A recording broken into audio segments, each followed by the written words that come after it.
በስመ አብ ወወልድ ወመንፈስ ቅዱስ አሐዱ አምላክ አሜን። የአቡነ ሀብተ ማርያም ገድል ምዕራፍ 11 በዕለተ ዓርብ የሚነበብ የሚጸለይ የአቡነ ሀብተ ማርያም ገድል።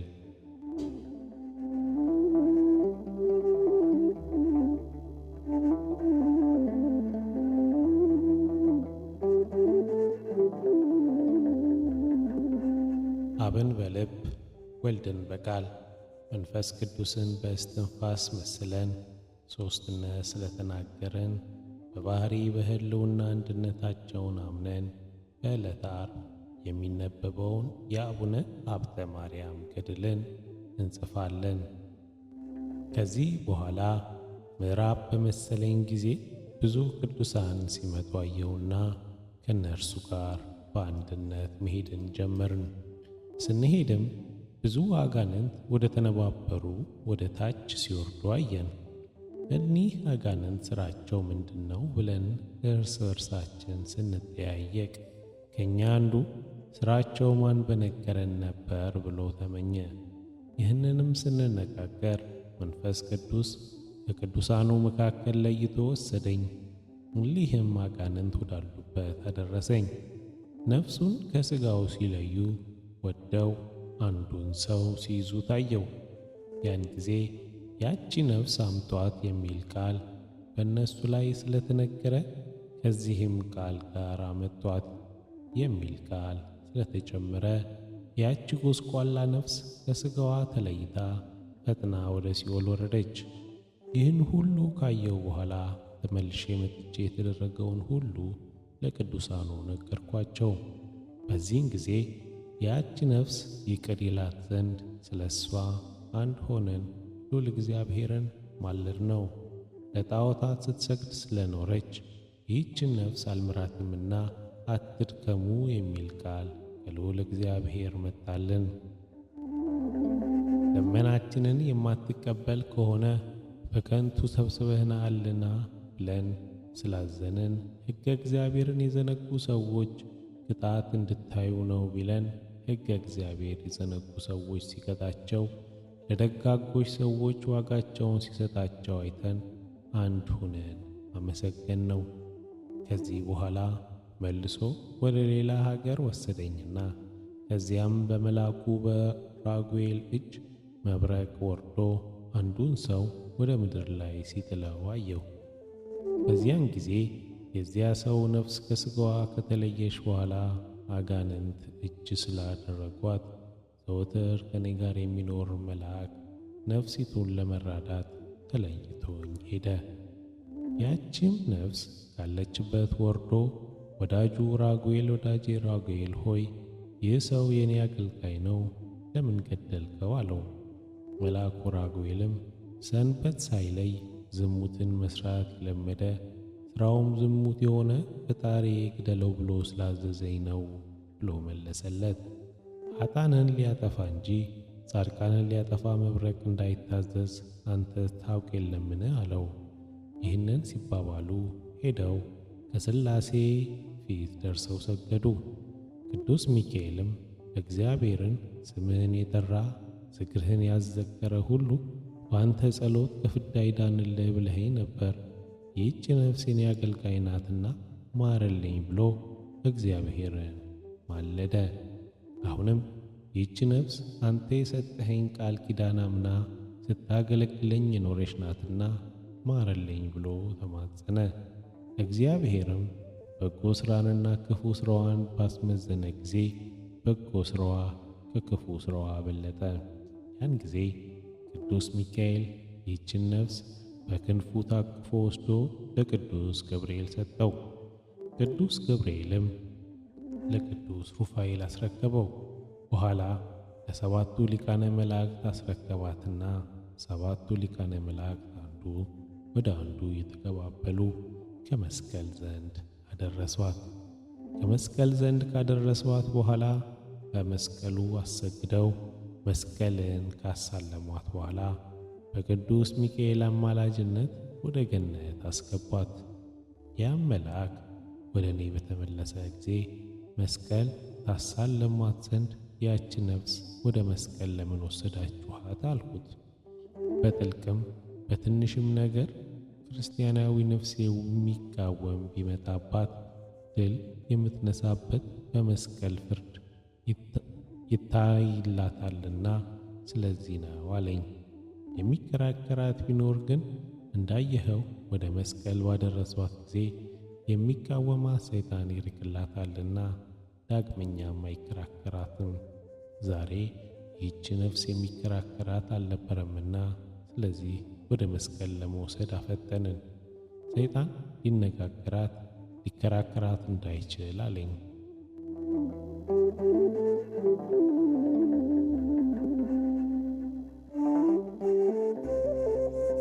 ምዕራፍ 12 ከዚህ በኋላ ቅዱስ ሚካኤል ወደ ሰማያዊ ኢየሩሳሌም አውጥቶ በውስጧ ወዳለ ቦታ ወደዚያ ቆመኝ።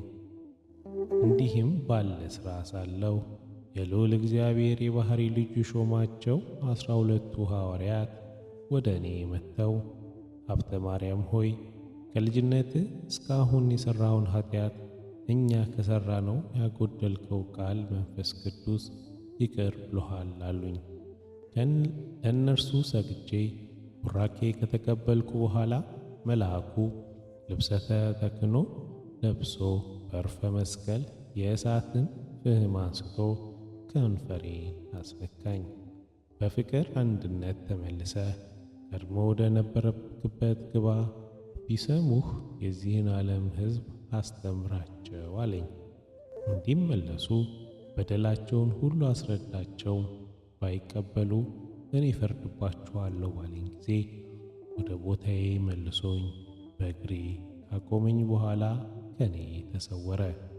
እርሳቸውን አርቀው ይህንን ራእይ የአቡነ ሀብተ ማርያም ነው ካሉ በኋላ ራሳቸውን አቅርበው ያን ጊዜ አስለቀስኩኝ አሉኝ።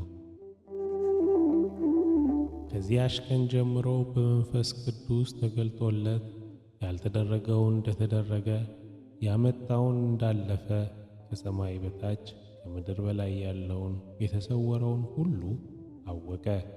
ሁሉን የተናገረው ጭምር እንደ ጎርጎርዮስና እንደ ዮሐንስ አንድነቱን ሦስትነቱን ሲናገር በመዓልትም በሌሊትም ከአፉ ሳያቋርጥ 5 ቀን ኖረ።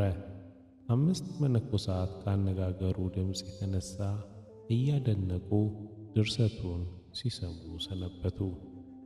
ወዳጄ ሀብተ ማርያም በ5ቱ ቀን የተናገረውን ምስጢር እስክሞት ድረስ ለማን እንዳትናገሩ የሚል ፍጹም ኃይለ ቃል ከሰማይ ወደ እርሱ መጥቶ ተናገረ። ከሞተ በኋላ ግን ያስተማረውንና የተናገረውን ምስጢር ለሚያስተውል ሰው ንገሩ የሚል ነው። እኒህ ቅዱሳን ሰዎች ይህንን ከሰሙ በኋላ ስላዩት ስለሰሙት ነገር ሀብተ ማርያምን እጅግ አደነቁ።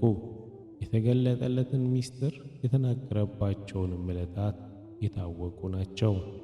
ከእንዲሁ 9ኙ የጌታችን የኢየሱስ ክርስቶስ በዓላት፣ 33ቱ አምላክን የወለደች የቅድስት ድንግል ማርያም በዓላት ናቸው። በንዑሳንም የመስቀል በዓላት፣ በ12ቱ ሐዋርያት በዓላትና የዮሐንስ መጥምቅ በዓል ናቸው። ትንቢትን የሚያናግር ክብርን የሚያሰጥ መንፈስ ቅዱስ በመጣለት ጊዜ አንድነቱ ሦስትነቱን ለማራቅ አባታችን አቡነ ሀብተ ማርያም ፈጥኖ ከተነሳ በኋላ ወገቡን ታጥቆ ፊቱን 1 ጊዜ 2 ጊዜ ያማተበ 4ቱን ማዕዘን ሰማዩንም ምድሩንም በትምህርተ መስቀል ከባረከ በኋላ አንድ አምላክ በሚሆኑ በሦስቱ ስም እያመንኩና እየተማጸንኩ ጠላቴ ሰይጣን በእናቴ በቅድስት ቤተ ክርስቲያን ፊት ክድሃለሁ። ለዚህም ምስክሬ ቅድስት ማርያም ናት። ሰውን ደገፋ የምትሆነኝ በዚህ ዓለም በወዲያኛው ዓለም ለዘላለሙ አሜን። ይህንን 23 ጊዜ ከደገመ በኋላ መንፈስ ቅዱስ እንደገለጠለት ትንቢትን መናገር ጀምሯል። የተናገረውም ትንቢት በሌላ መጽሐፍ ተጽፎ አለ። ቅዱሳንም ሁሉ አቡነ ሀብተ ማርያም የሚናገረውን ምስጢር ለመስማት ቦታ እስኪጠባቸው ድረስ ከምስራቅ፣ ከምዕራብ፣ ከሰሜን፣ ከደቡብ አቡነ ሀብተ ማርያም ካሉበት ይሰበሰቡ ነበር። በሰሙም ጊዜ ሥራው ከሰው ተፈጥሮ ልዩ ነውና ይህ ሰው ምን እንመስለዋለን? አምላክ ነውን? ወይስ ሌላ አምላክ ነው? ወይስ ሰው እያሉ ያደንቁ ነበር። አባታችን አቡነ ሀብተ ማርያም ግን ያን ጊዜ በልቦናቸው ያሰቡትን አውቆ እናንተ የዚህ ሀገር ሰዎች፣ እኔ እናንተ በልቦናችሁ እንደምታስቡት አይደለሁም። እኔ የአምላክ ተገዢ ነኝ እንጂ አምላክ አይደለሁምና እንዲህ እንዳትሉ አላቸው። እኔ ፈጣሪ እንዳዘዘኝ እናገራለሁና። እነሱም ይህንን ሰምተው የእግዚአብሔርን ሥራ እያደነቁ ወደ ቤታቸው ሄዱ።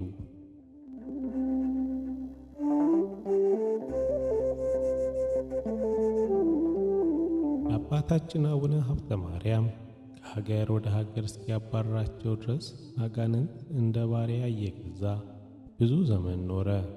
አቤቱ የእግዚአብሔር ተገዢ ሀብተ ማርያም ሆይ ከአንተ ጋር ምን ጸብ አለንና እንዲህ አደረግከን እያሉ ይጮኹ ነበር። መላእክት ግን በተንኮል የመጡትን ሴቶችና ወንዶችን እያጠፉ በቦታው ተከታትመው አቡነ ሀብተ ማርያምን በየዘመኑ የሚያደርገውን ሥርዓት ያስተምሩት ነበር።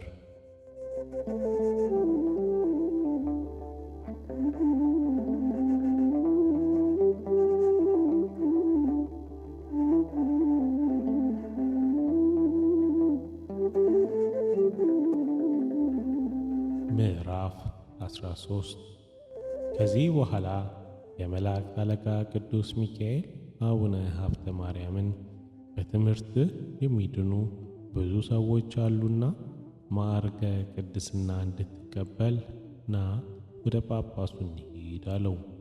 እርሱም በመታዘዙ ደስ ብሎት እሺ ብሎ መልአኩን ተከተለው። እርሱም ሄዶ ከጳጳሱ ማዕርገ ቁምስና ከተቀበለ በኋላ በላዩ ላይ መንፈስ ቅዱስ ስላደረበት በጸጋ ላይ ጸጋ፣ በክብር ላይ ክብር ተጨመረለት። ቅዱስ ሚካኤልም እንደ ሚዜና እንደ ባልንጀራ ከእርሱ ጋር በየጊዜው ሁሉ የእግዚአብሔርን ምስጋና ሲጫወት ኖረ። ቀድሞ ወደ ነበረበት ሀገር በደረሰ ጊዜ በቃሉ መናፍስተ ርኩሳንን ድል እየነሣ አጋንንትን ከሰው ላይ እያወጣ ተአምራትን ድንቅን ሥራን በዚያች አገር ውስጥ አደረገ። ከዚህ አስቀድሞ ጓና የምትባል አገር ይኖር ነበር። በዚህ አገር ሳለ መንፈስ ቅዱስ ባደረበት ጊዜ እንደ ኤርምያስና እንደ ኢሳይያስ የአንድነትና የሦስትነት ምስጢረ መለኮትን ተናገረ። በሀገሩ ያሉ ሰዎች ሁሉ ትምህርቱን ለመስማት ይፋጠኑ ነበር። እርሱም የአንዱንም ክፉን በጎን ቢሆን ሥራቸውን እየገለጠ ያስተምራቸው ነበር። ያን ጊዜ መንግሥተ ሰማያት ልትሰጥ ቀርባለችና ንስሐ ግቡ እያለ አስተማራቸው። ሰምተው በመደንገጣቸው ኃጢአታቸውንም አብሮአቸው ለነበረ ቄስ እየነገሩ ንስሐ ገቡ። ቄሱም እንደ ኃጢአታቸው መጠን የሚገባ ንስሐውን ይሰጣቸው ነበር። አባ ሀብተ ማርያም በመንፈስ ቅዱስ ኃጢአታችሁን ሁሉ አስተሰርዮላችኋልና ነገር ግን እንደ ቀድሞ ኃጢአት እንዳትሰሩ አላቸው። ይህንን እንግዲህ ወዲህ ለዘላለም ድኅነት ጸንታችሁ ትኖሩ ዘንድ በጎን ሥራ ስሩ። ይኸውም እርስ በርስ መፋቀር ነውና ክፉ ሥራ አትስሩ። አባታችን አቡነ ሀብተ ማርያም የሚመጣውን ትንቢት ያለፈውን ምስጢር በማወቅ አብዝቶ ባስተማረ ጊዜ የሀገሩ ሰዎች እርስ በርሳቸው የዚህ ሰው ሥራ ምንድን ነው ተባባሉ። እንግዲህ የሚናገር የሚመጣውን ምስጢር የሚተረጉም አይሁድ ጌታ ሰይጣን አድሮበታልና ለምን ትምህርቱን ትሰሙታላችሁ እንዳሉ በዚህ ሰው ጋኔን አድሮበት እንደሆነ እንጃ አሉ። ነቢያትም ስለ ክርስቶስ የተናገሩትን ትንቢት አልፎ ተፈጽሟል። እኩሌቶቹ ሰይጣን ምጽዋት መጽውቱት፣ መጽዋትን ሰው ሰንበት አክብሩ ይላልን አሉ። ጌታ በወንጌል ሰይጣን ሰይጣንን ማስወጣት ይችላልን እንዳለ ወይስ ሰይጣን ሰይጣንን ማስወጣት ይችላልን አሉ። ሰይጣንም ሰይጣንን የሚያስወጣው ከሆነ እርስ በርሱ የተለያየ መንግሥቱ እንደምን ትጸናለች? እንደ ወንጌል አተታበል እርስ በርሷ የምትጣላ መንግሥት ፈጽማ ትጠፋለች እንደሚል ወይስ ሰይጣን ጾምን ጸሎትን ይወዳልን? ይህንንስ ሥራ ተውና ለአንድ ጊዜ እንኳንስ በጎ ሥራ ለሥራ ባለ ጊዜ ስመ ሥላሴን ጠርቶ በመማተብ አይጀምርም። ንዑድ ክቡር የሚሆን አባ ሀብተ ማርያም ግን ሥራውን በፊቱ በመማተብ ይጀምራል። ከሚመጣ መቅሰፍትና የተነሳ ለምድሪቱ ወዮላት፣ ይልቁንም ከዚች አገር ላሉ ሰዎች ወዮላቸው ሲል መንፈስ ቅዱስ በላያቸው ላይ ቃልን አሰማ። የመረጥኩት ወዳጄን ንቀውታልና አቃለውታልና እርሱ ብቻ ይናቁ ያቃለሉ አይደለም፣ እኔንም ይናቁኝ አቃለሉኝ እንጂ እኔ ፈጽሜ ንቄያቸዋለሁና። ወዳጄ ሀብተ ማርያም ግን እንደ እኔ ሙሴ መርጬ ከሁሉ ሕዝብ በላይ እሾመዋለሁ። ሌላም መልአክ አቤቱ ጌታ ሆይ በደምህ የዋጀሃቸው ሕዝብ እንዳይጎዱ ተቆጥተህ በሕዝቡ ላይ መዓትን አታወርድ አለው። ለምልክት ይህ የመቅሰፍት ዕድል በኃጥአን ላይ አደርግ እንጂ። ጌታም መልአኩን እኔ የወደድኩትን አደርጋለሁ፣ ለአንተ ከዚህ ምን አለህ ብሎ መለሰለት። እኔ ግን ወዳጄ ሀብተ ማርያምን ወዳጄ ከቀናች ቃሌን ካቃለልሽ ከዚች አገር አውጠዋለሁ። መልአኩም ይህንን ቃል ሰምቶ ፈጥኖ ይወጣ ዘንድ አባ ሀብተ ማርያምን አዘዘው። ከዚህ አገር ተነስቶ ወደ ሌላ ሀገር ይሄድ ዘንድ ስለታዘዘ ቅዱስ አቡነ ሀብተ ማርያም መልአኩን ቃል ሰምቶ ጓላ ጓት ወደምትባል አገር ሄዶ ኖረ። ከጓና ሰዎች አውራጃ በወጣ ጊዜ አንበጣ መጥቶ መሬቱን እስኪልስ ድረስ ሳሩንም ቅጠሉንም ሳያስቀር በሀገራቸው ያለውን እህል ሁሉ ጨርሶ በላባቸው። ሰዎችንም ለወሬ አንድስ ሰው እንኳን ሳያስቀር ቸነፈር ፈጃቸው። አባታችን አቡነ ሀብተ ማርያም ግን ባለ ዘመኑ ሁሉ ፈጽሞ ከበረ፣ ገነነ። ወሬውም ለዓለም ሁሉ ተሰማ። ብዙ ሰዎች ከሮማ፣ ከግብፅ፣ ከአስቄጥስ፣ ሲሃት ከምትባል ገዳም እየተነሱ ወደ እርሱ ይመጡ ነበር። ለሀገሩም ሁሉ በአንበሳ የሚቀመጡ እንደ ንስርም ክንፍ የተሰጣቸው የበቁ ሰዎች ወደ እርሱ ይመጡ ነበር። እግዚአብሔር ከእርሱ በላይ ከፍ ከፍ አድርጎታልና እጅ መንሻውን እየሰጡ ከጎበኙት በኋላ የሚሹትን ነገር ሁሉ እርሱ ይጠይቁት ነበር።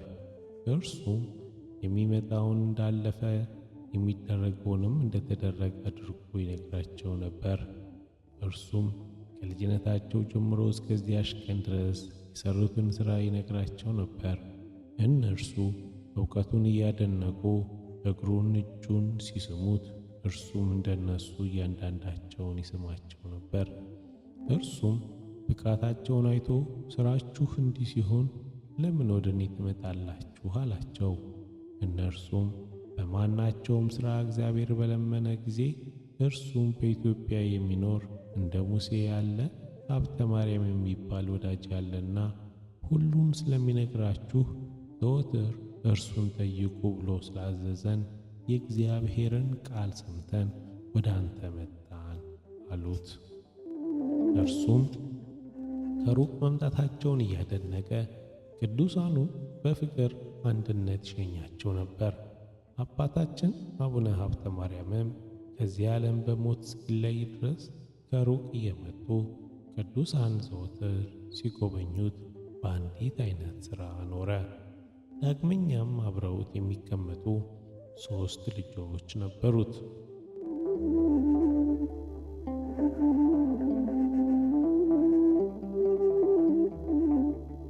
አባ ሀብተ ማርያምም ልጆቹን ልጆቼን ሳላሳያችሁ እንዳትበሉ እንዳትጠጡ አላቸው። ከስስት ብዛት የተነሳ ያደረበት ሰይጣን በመብል ምክንያት ይሁዳን እንዳታለለ እናንተንም እንዳያታልላችሁ እኔ ሳላሳያችሁ እንዳትበሉ አላቸው። ነፍኳቸው አይደለም፣ ከጠላት ወጥመድ ሊጠብቃቸው ነው እንጂ። እነርሱ ግን አባታችን አንተ እንዳዘዝከን እሺ አንበላም ካሉ በኋላ ከእርሱ እየተሰረቁ ይበሉ ነበር። አባታችን አቡነ ሀብተ ማርያምም አድሮበት ባለ በመንፈስ ቅዱስ የተደበቁ ሲበሉ አውቆ ተንኮሎ የበዛው የእነሱ አንዱን ልጅ ከኔ ጋር መኖር አይገባህምና ከኔ ተለይተህ ሂድ፣ በወደድከው ተቀመጥ አለው። እርሱም ተባሮ የትም ከሄደ በኋላ አንዱ ተናዶ ከባህር ገብቶ ሞተ። 3ኛው ግን ዘመዶቹ አታለው ወደ ሀገራቸው ይዘውት ሄዱ፣ ከእርሱም ጋር አኖሩት። አባታችን አቡነ ሀብተ ማርያምም ብቻውን ስለቀረ ስለዚህች ነገር እጅግ አዘነ። እንዲህም ባለ ሥራ ሳለ ልጁ የቀሙትን ሰዎች ቸነፈር የሚባል ደዌ ያዛቸው። የሀገሩ ሰዎች ግን ለሀገራቸው ልማድ ከከተማ አርቀው ወደ በረሃ ቀሳ አወጧቸው። አቡነ ሀብተ ማርያምም ደዌያቸውን ሰምቶ ከቤታቸው አውጥተው ወደ በረሃ ቀሳ እንዳወጧቸው አውቆ አዘነ። ብታመም አልጠየቃችሁኝም የሚል የወንጌልን ቃል አስቦ ሊጠይቃቸው ወደ እነሱ ሄደ። ደርሶ የሰሩትን ኃጢአት ባናዘዛቸው ጊዜ እነርሱም የሰሩትን ኃጢአት አምነው ቢናዘዙለት ለበሽተኛ እንደሚገባ አድርጎ ንስሐ ሰጣቸው። እነርሱም ስለ እነሱ እየለመነ ወደ እግዚአብሔር ካመለከተ በኋላ ተመልሶ ወደ ማደሪያው ሄዶ ተቀመጠ። ጠይቆ ሲመለስ አጋንንቶች ተከተሉትና አቡነ ሀብተ ማርያምም በግልጥ አይቷቸው የቸነፈር ሠራተኞች እንደሆኑ ባወቀ ጊዜ ወደ እርሱ ቀርበው እንዳይዳስሱት በእግዚአብሔር ስም ካማላቸው በኋላ አሰናብቶ ወደ ቦታቸው ሰደዳቸው። አነሳስቶ ስላስጀመረን አስጀምሮ ስላስፈጸመን ለእግዚአብሔር ለዘላለም ክብር ምስጋና ይግባው።